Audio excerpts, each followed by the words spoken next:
नमस्कार विद्यार्थी मित्रांनो, फ्रॅक्चरचा हा MCQचा पार्ट 2 आहे. आजच्या पार्ट 2ला सुरुवात करू. फ्रॅक्चर झालेल्या भागाला स्थिर ठेवण्याच्या प्रक्रियेला काय म्हणतात? याचं उत्तर आहे इम्मोबिलायझेशन. प्रश्न क्रमांक 2, उशी किंवा कपड्याने केलेल्या स्प्लिंटला काय म्हणतात? याचं उत्तर आहे सॉफ्ट स्प्लिंट. प्रश्न क्रमांक 3, लाकडी फळी किंवा काठी वापरून केलेल्या स्प्लिंटला काय म्हणतात?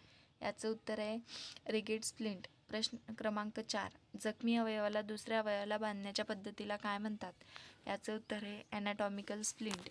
प्रश्न क्रमांक 5, फ्रॅक्चरमध्ये सर्वप्रथम काय करावे? तर याचं उत्तर आहे बघा, जखमी भाग स्थिर ठेवावा. प्रश्न क्रमांक 6, फ्रॅक्चरमध्ये खालीलपैकी कोणती लक्षणे दिसू शकतात? याचं उत्तर आहे वरील सर्व. वेदना, सूज, विकृतीवर. प्रश्न क्रमांक 7, हाडाला तडे गेल्यास त्याला काय म्हणतात? याचं उत्तर आहे फ्रॅक्चर.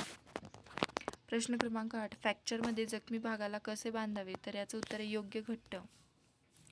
प्रश्न क्रमांक 9, फ्रॅक्चरमध्ये थंड पट्टी देण्याचा उद्देश काय आहे? तर याचं उत्तर आहे सूज कमी करणे. प्रश्न क्रमांक 10, फ्रॅक्चरमध्ये जखमी भाग हलल्यास काय होऊ शकते? तर याचं उत्तर आहे जास्त नुकसान. प्रश्न क्रमांक 11, फ्रॅक्चरमध्ये रुग्णाला कसे हलवावे? तर याचं उत्तर आहे काळजीपूर्वक. प्रश्न क्रमांक 12, खालीलपैकी कोणता फ्रॅक्चरचा प्रकार आहे? तर याचं उत्तर आहे वरील सर्व. हे बघा, ग्रीनस्टिक फ्रॅक्चर, कंपाऊंड फ्रॅक्चर आणि सिंपल फ्रॅक्चर.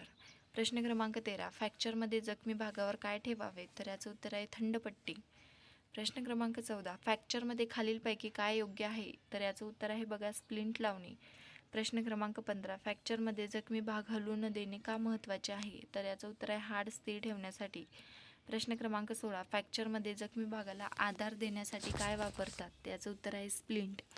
प्रश्न क्रमांक 17, फ्रॅक्चरमध्ये खालीलपैकी कोणती गोष्ट टाळावी? तर याचं उत्तर आहे हाड सरळ करण्याचा प्रयत्न. प्रश्न क्रमांक 18, फ्रॅक्चरमध्ये योग्य उपचार कुठे मिळतात? तर याचं उत्तर आहे हॉस्पिटलमध्ये. प्रश्न क्रमांक 19, फ्रॅक्चरमध्ये सूज आणि वेदना का होतात? तर याचं उत्तर आहे वरील सर्व. हाड दुखापत, रक्तस्राव, उतीचे नुकसान, वरील सर्व.